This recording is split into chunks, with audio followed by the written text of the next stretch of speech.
बाबा जी महान हैं और इनकी महानता के बारे में आप सबको बताने के लिए मैंने आज यहाँ पर प्रेस को इकट्ठा किया है, क्योंकि बाबा जी ने सपना देखा था कि हमारी कॉलोनी के चौथे मकान के नीचे सोना दबा हुआ है। क्यों बाबा जी, देखा था ना सपना? क्योंकि हमारे सपनों में भी साइंस है।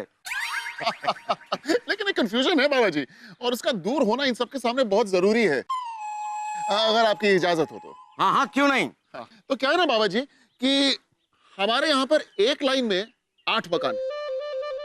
अभी लेफ्ट से देखें तो चौथा मकान मेरा है, लेकिन राइट से देखें तो चौथा मकान सक्सेना साहब का है।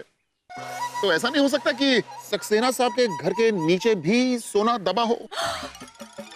सोना? अरे ये भी कोई बात हुई? नहीं, मेरी बात अभी पूरी नहीं हुई है सक्सेना साहब, जरा सुनिए। देश के हित में और बाबा जी के सम्मान में मैंने तो अपना घर खुदवा लिया। अब सवाल ये पैदा होता है कि आप भी अपने घर को खुदवाएंगे कि नहीं खुदवाएंगे, क्योंकि हो सकता है कि सोना आपके घर के नीचे हो। अरे ये क्या बकवास है भाई, आप ही तो गए थे बाबा जी के पास सोना लेकर के कि बाबा जी देखिए मेरे घर के नीचे से सोना निकला। अब शक की गुंजाइश ही कहाँ है कि सोना कहाँ है? यही बात तो मैं भी बोल रहा हूं सक्सेना साहब कि सोने के लिए मैंने तो अपना घर खुदवा लिया, अब आप भी अपना घर खुदवा लीजिए ना, क्योंकि हो सकता है कि सोना जो है वो आपके घर के नीचे हो। देखिए, हमारे घरों में दीवारें और जो जमीन है वो एक दूसरे से मिलती हैं, तो ऐसा हो सकता है कि सोना शुरू तो मेरे घर के नीचे से होता हो लेकिन खत्म आपके घर के नीचे होता हो। अरे मेरे घर के नीचे तो सोना हो ही नहीं सकता। मेरा मतलब मैं अपना घर क्यों खुदवाऊं? अरे घर तो मेरी मम्मी का भी खुदा था 1992 में, याद है? अरे चुप करो वरना हमारा घर खुद जाएगा 2015 में। चुप। गोपाल, वाह, तुमने तो झंडे गाड़ दिए। मैं देखता हूँ किसमें हिम्मत है जो मेरा घर खोदेगा।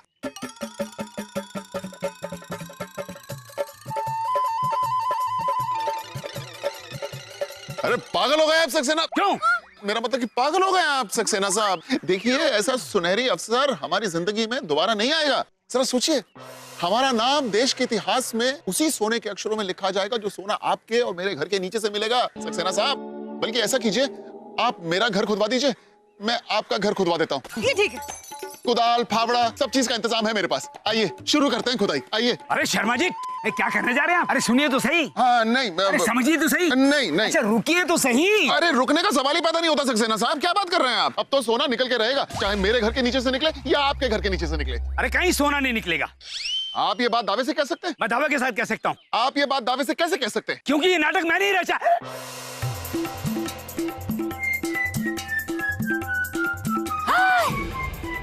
राधे राधे सक्सेना जी, आपसे ये उम्मीद नहीं थी।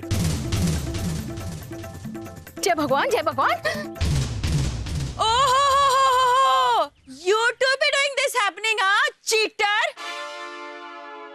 लेकिन सक्सेना अंकल, आपने ऐसा किया क्यों? बेटा मैं कुछ कहूंगा तो बुरा मान जाओगी, लेकिन मैं कहूंगा जरूर। वो दरअसल क्या है कि मैं ये सब ना शर्मा जी को परेशान करने के लिए, मतलब आपको परेशान करने के लिए कर रहा था। मेरी ऐसी कोई मंशा नहीं थी कि मैं आपका घर खुदवाऊं। लेकिन ये इस आदमी का पाखंड है सारा। इस पाखंडी ने मुझे भड़काया। ये पता क्या कह रहा था? ये कह रहा था कि मैं शर्मा जी को परेशान करके मंदिर के पीछे की जो जमीन है ना, वो आश्रम बनाने के लिए हड़प लूंगा। अरे सक्सेना, ये क्या कह रहे हो तुम? अरे चुप पाखंडी है। एक तो पाखंड करता है और ऊपर से मुझ जैसे शरीफ आदमी को भड़का रहा था। देखिए मीडिया वालों, मैं आप सबसे गुजारिश कर रहा हूँ, इस आदमी की असलियत पूरी दुनिया के सामने दिखा दो। ये ढोंगी है, पाखंडी है, नालायक है। और साथ में मैं आपके सामने, मैं सबके सामने, भाभी जी आपके भी सामने शर्मा जी आपसे माफी मांगता हूँ। मुझे माफ कर दीजिए। सक्सेना साहब, अभी तो मैं आपको माफ करता हूं, लेकिन याद रखिए अगर आपने दोबारा कभी कोई ऐसी हरकत की तो मैं... गोपाल जी,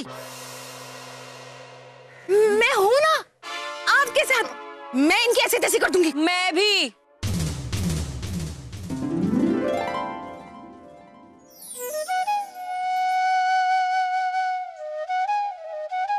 आज मुझे पता चला